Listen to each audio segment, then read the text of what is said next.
Sometimes we need to bring it back to the classics. Talk about a boozy fragrance.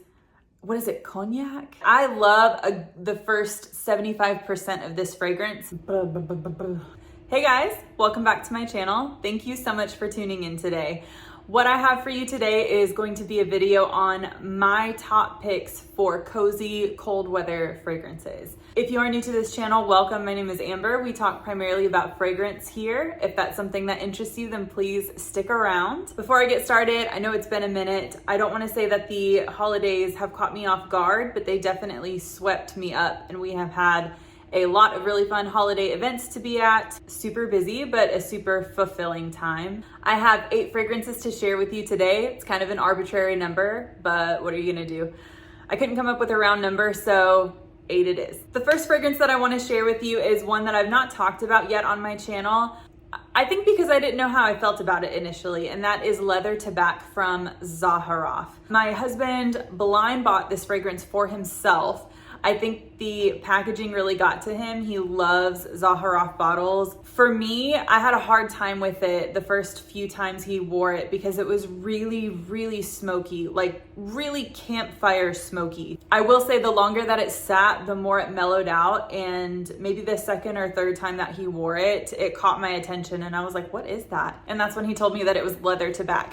It really does have a sweetness in the dry down. It gets a little bit syrupy. If you like By the Fireplace, then you'll probably like this. I'm not a huge fan of By the Fireplace for various reasons. There is something like when you have a liqueur and you get a little bit on your fingers or it spills on the counter and it's sticky, it has a boozy, sticky sweetness to it. That's not too much.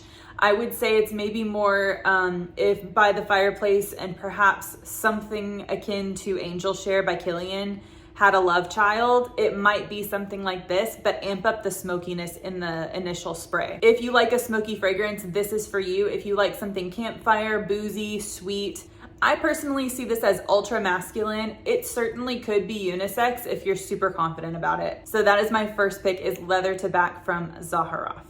That leads me to my next fragrance pick from Zaharoff, and that is Aurum. I have a sample of this and it really, really surprised me. It is a drippy, sweet honey fragrance. Honey is so tricky because honey can be very animalic. It can be really powdery. It can be waxy. It can take on so many different facets. Honey, for me, when I think of honey, I want to smell something the way that I interpret honey to taste.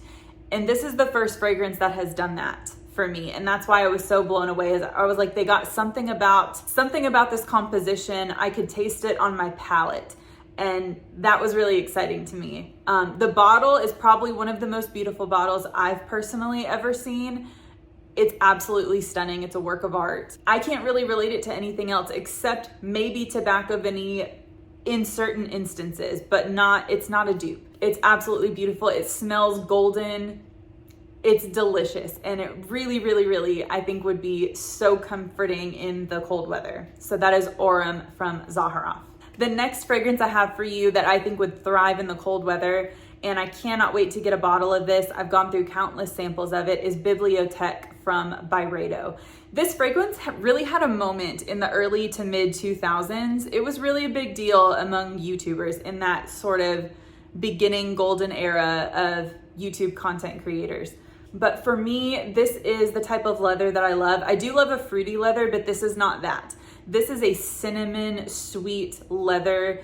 It's supposed to evoke the memories of a library. You think of big leather-bound books, perhaps a little bit dusty. It becomes like a sweet leathery scent with a big hit of cinnamon. I don't know if they meant to put cinnamon in there. I'll put the notes on the screen for you, but it really resonates as cinnamon on my skin, and I love what cinnamon does in fragrance. It gives you that feeling of warmth.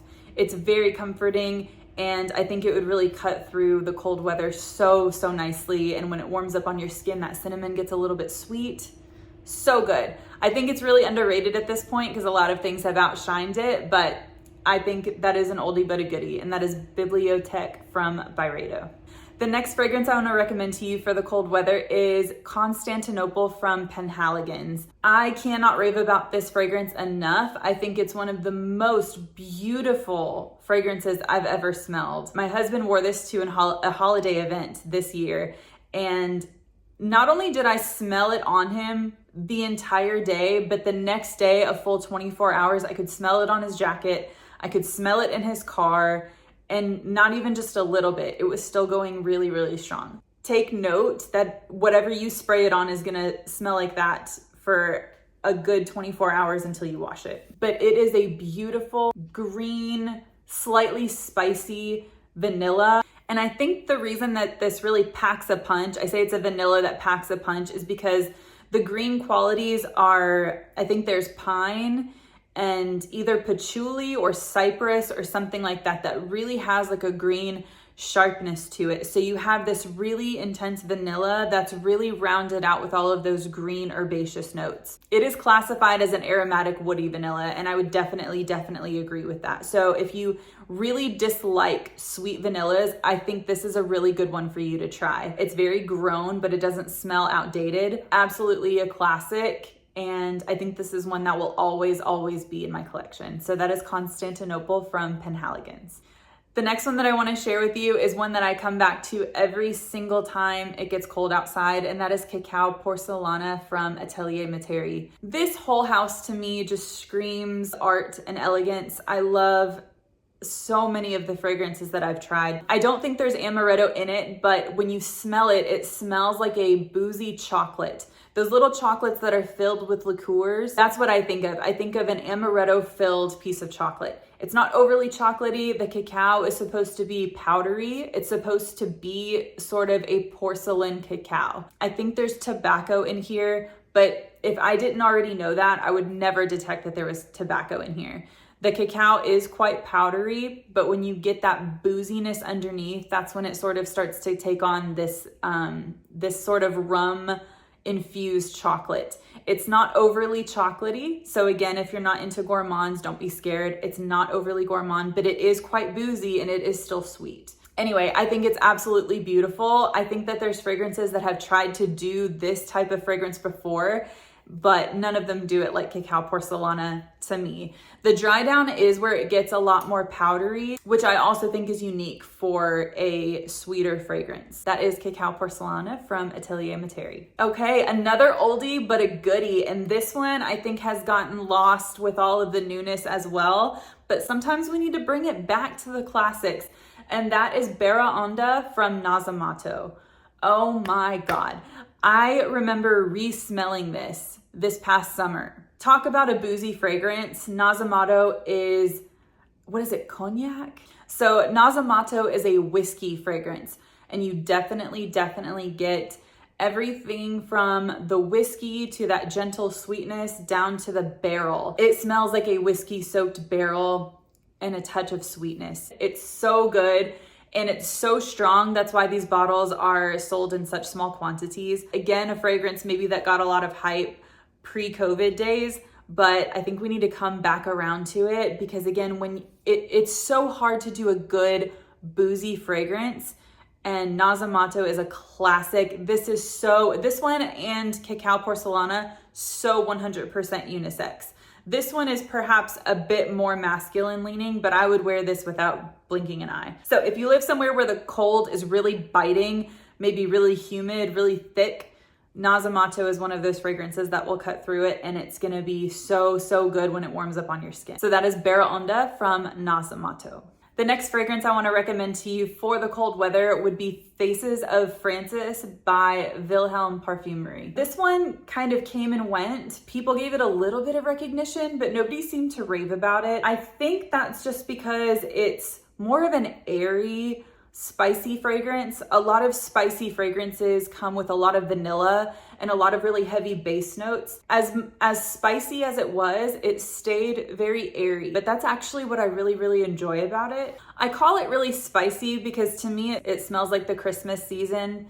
but I guess there's technically no spices in here. There's got to be something that's not listed. There is a lot of saffron in the beginning. There's a lot of woods, and I think there's oud in here. It smells like cinnamon sticks and maybe even a little bit of anise, but it doesn't really smell like licorice.